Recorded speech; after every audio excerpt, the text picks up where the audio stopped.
Hello and welcome back to my channel. I am still very much cruising, so I have decided to do an impromptu Q&A. I put up a stories on my IG stories. If you're not following me on Instagram, be sure to follow me at Mossonyi. And I said ask me anything, and I'm gonna try and answer your questions in today's video. So here we are. Driving with you in my car, I can't get us very far, cause all I wanna do is put my arms around you. Cruising with the windows down, all across the speed of town, dreaming about forever. I've got all the questions on my phone, so from time to time I'm going to be looking down to read them and then try to give you guys an answer. So the first question we have is, do you plan a sequence of your posts before you post them? Yes, I do plan my posts before I put them out on Instagram. I do have another Instagram that's set to private, where I tend to post my pictures and play around with them to see what they look like before I eventually post it on my main feed. I know there's some apps that do that, such as Planoly, but I just prefer having less apps on my phone, hence why I'm sticking with another Instagram account that I can switch to the set to private, post, see what it looks like. If I need to make changes to the color grading to make sure it matches the rest of my images, then I'll edit it a bit more so that the whole picture all comes together once you're looking at it in a grid style format. So yes, I do plan my posts before I post on Instagram. So the next question we have is, how do you deal with a person who accuses you of being jealous of them when you are not? This question, I don't know how to answer it, but I would say if someone accuses you of being jealous of them and you know for a fact that you're not, the way I would look at a situation like that, it's more to do with them than it has anything to do about you. So I wouldn't spend my energy trying to convince someone that I wasn't jealous of them. I would instead just move on with my life, and hopefully whatever they're dealing with, I'm hoping that they get through it, because it has nothing to do with me, and what you're going through is obviously a personal issue and they might be projecting it onto you. That would be the way I would interpret it if somebody accused me of being jealous of them and I wasn't. The next question we have is, how do you create quality street style photo content with no photographer? Okay, I don't know if I haven't cleared this up already, but when I learned photography, I did a lot of self-portrait, and that was how I learned. And at the beginning I was taking a lot of the shots myself on a tripod, but eventually Craig was able to quit his full-time job, and he is my full-time photographer. So when we're out on the streets, we tend to focus on streets that don't have a lot of people, and Craig takes my picture because it's easier. But in instances where he's not there, I would find a quiet street and set up a tripod, and you can get the shot. Someone I know on Instagram who takes all her pictures, including street style shots, that you guys might find inspiration from, is a girl called Style Structure. That's what her handle is. I'm gonna put it in the video here and show what her page looks like, but she literally takes all of her pictures and she uses the hashtag Style Structure self-portraits, which are really stunning. It goes to show you that if you do practice, you can get great results, as she already does. And pictures that involve myself and Craig, even ones that are taken on the street, we will set up a tripod and use the self timer and the camera to achieve the shots that we're looking to get. But the key is finding a less busy street, that way people are not getting in the way, so you want to find a really quiet corner. The next question is, how do you cope traveling from Manchester to London most of the time? I would say it's taken a toll on me, I'm not gonna lie, but for some reason I feel like brands need to get educated, in the sense that not everything is happening in London. There are other things going on outside of London, but for now a lot of brands just want to have all their events in London. I really don't mind as much because my transportation, that is travel, tends to be covered by the brand, so I'm not spending extra money to get down to London, so they are paying me to show up, hence why I can you know, make the time to go down there, because time is money and I'm getting paid to show up. But eventually I don't think I'm gonna move down to London, I'm just gonna stay in Manchester, but it's something that I'll probably have to plan well, which I've managed to do, because now I am booking my London events back to back, so that would see me stay in London for a couple of days as opposed to going back on the same day and coming back.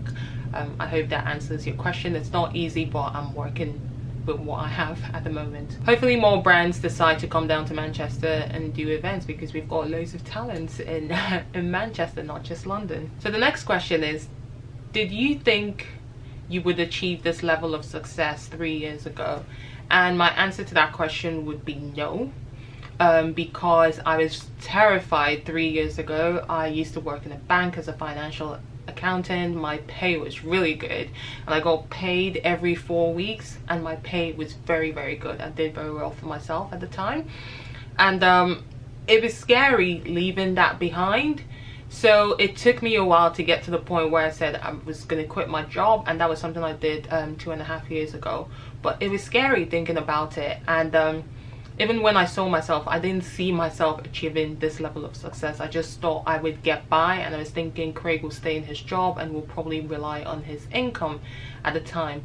But the moment I went full-time 2.5 years ago, 2 months later, Craig quit his job, and we've been doing this together full-time, and we haven't looked back.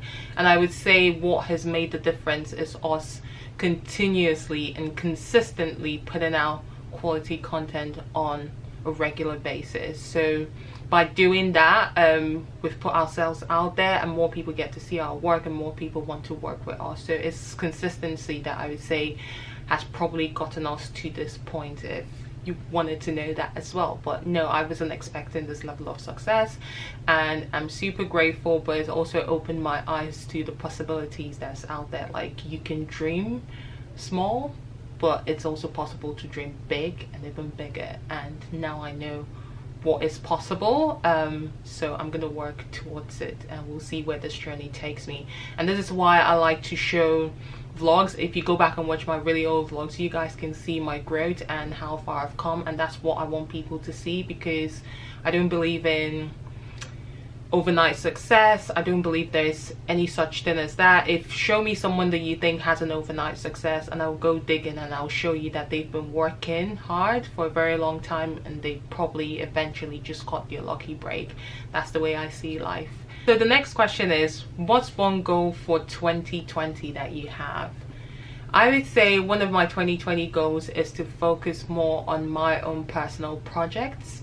For my own personal fulfillment, to be honest with you, rather than anything else. So some of the things I'm working on right now is that I'm writing a book. It is actually a very raunchy book, so you guys should look out for it. You will not be expecting some of the things that'll be coming out there. It's going to be full of very raunchy things, so look out for it, because I am working on it at the moment, and hopefully I do get a publisher. I don't have a publisher, but that's not going to stop me. I might eventually self-publish, but this is just a book that I feel I want to share with people.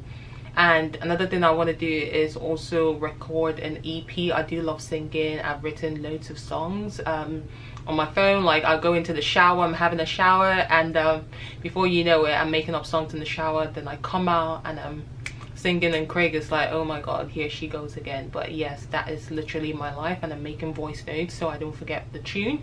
So it means I have to repeat myself over and over again, and he's like, oh my god, why do you keep singing the same thing over and over again? And I'm like, because I want to remember the tune. So yeah, 2020 is going to be focusing on working on my own personal projects, and that's something I'm looking forward to. The next question is, where are you from? If you've been following me for a while now, then you would know I am from Nigeria. I am from Nigeria. I was born and raised in Abuja in Nigeria, which is the capital of Nigeria. I lived there until my 22nd birthday, when I took a flight and came to the UK. If you want to know more about the story, I posted a video 2 years ago about my journey and how I used the law of attraction to get to this point in my life. So I do share a bit more in that video. Yeah, but I am originally from Nigeria. I am Igbo, and my full name is Onyinye as opposed to Onyi. So Onyi is a short version, because not many people can say Onyinye. You could try it. It's Onyinye. Try and say it. Onyinye. Yeah, that's my name. It means gift of God. I like it. In Nigeria, we give names. because we think your names kind of like follow you. So I'd like to think that I am a gift of God. So the next question is tips on how to save in your 20s. Love you so much. Love you too. So tips for how to save in your 20s. I am now in my 30s. I am 33 years old. But what did I learn to do in my 20s and how to save? I would say for me, it was all about planning and strategizing. So as an accountant, I look at the income, which is any incomings that you have in, money that you have coming into your accounts, and then you look at your outgoings such as rent and other bills that you might have. So you want to make sure that your outgoings are less than your incoming. That way you still have enough money left at the end of the month to put aside. I would say if you are struggling to save money, then maybe open a bank account in a place like a building society where you don't have quick access to the money, where accessing the money is going to be such a headache. That way when you're tempted to like go and take out money from that savings, the whole process and everything that you have to go through just to withdraw that money will just put you off. But one way I have learned to save while being self-employed is making sure I account for all my expenses. I actually wrote a blog post about it, and I am putting more money into my pension because your pension is like a savings, and the beauty of putting more money into your pension is that it's tax deductible. So this could also apply to you even when you're not self-employed. If you are working in an organization, especially within the UK, you should have a pension. So what you need to do is speak to your employer and say, I want to put more money into my pension. The beauty of putting more money into your pension, like I've already mentioned, is that pension comes out before taxation, so you get to save on paying tax on the money that you're putting aside, whereas your savings would be after income tax has been deducted from your wages. Then whatever you have left is what you put in your savings, whereas your pension, you can take out the money before they take out taxation. And in the UK, you are allowed to withdraw 25% of your pension tax-free before you reach your retirement age. This means if you're putting more money into your pension and eventually you want to get on the property ladder and buy a house, you can literally withdraw 25% from your pensions tax-free and put it towards your deposit. So I would say look more into putting more into your pensions if you're struggling with saving, and also make sure that your expenditure is less than your income in, and have the strong discipline to put money aside. And if you are struggling with putting huge chunks of money aside, I would say start with putting, you know, smaller amounts aside every month, maybe like 50 quid, 100 quid, and see how you go. Because the more you start saving, I feel like you get addicted to saving and you start putting more money away. And don't spend money on things you don't need. If you are gonna buy something, ask yourself, is it going to be an asset or a liability? Is it going to cost you more money to have what you have? Say for example a car. Someone like me who lives in the city center, I do not need a car because I walk everywhere and I take the train when I need to, or the bus or an Uber, so I do not need a car. So what we've done is that we rent our car park space out, so that's generating income rather than buying a car and putting it there. That's an expense for us, and then we'll have to put fuel in it and all of that, so that's more expensive. But then someone who has a job where they need to, I don't know, travel to weird places that's hard to get to and they're being paid to go there, they could have a car and that would be productive. But for someone like us, that's not beneficial. So you need to weigh what it is that you're purchasing, whether it's going to cost you money or it's going to generate you income. Another good example is a camera. Like, are you going to go spend money, thousands of pounds, on a professional camera and you're not using it to take pictures that you can use to generate an income like we do? or you're just buying a camera for the sake of having this really expensive camera. So you have to put more thought into whatever it is you're buying. You could look at also shopping from second-hand stores, charity stores, or places like Depop and eBay for clothing, as opposed to going out to buy brand new clothing. There's so many vintage stores across the UK. You might want to go in there and do your shopping. It's a lot more sustainable as well, as opposed to buying everything brand new, which will probably cost you money. Those are other ways that I would say you can save. Hopefully that has been helpful with regards to that topic. Now let's go to the next question. How do you find everyday motivation to continue doing what you're currently doing? I would say motivation is not easy. I have heard of a saying that goes something along the lines of motivation is like having a shower. You need to do it every day. So basically I seek out motivation on a daily basis. I'm not just sat there thinking, oh, you know, wake up every day being a robot and then going out and doing work. So I do find inspiration from loads of places. I would watch movies, really old movies. I'll listen to music. I tend to get my inspiration from classic movies, music. These are the sort of thing that tends to inspire me, and sometimes nature. So I will seek out inspiration in order for me to be motivated. I hope that makes sense. Next question is, what filter do you use for your photos to give them that classy touch? Well, thank you. I use a preset that I designed myself. I actually sell it, but if you're not a professional, I wouldn't advise you buying the preset. I would say look for free presets online and play around with it, and when you figure out what you're doing, then you can go ahead and invest in my preset. But it is one that I have designed. It's a Lightroom preset which you can use on desktop, and I sell it on my blog. But I edit with mine as well on Photoshop, because I have the same version on Photoshop and on Lightroom, but the one I sell on my blog is the Lightroom version. The next question is, what advice would you give to someone that wants to start a fashion YouTube channel?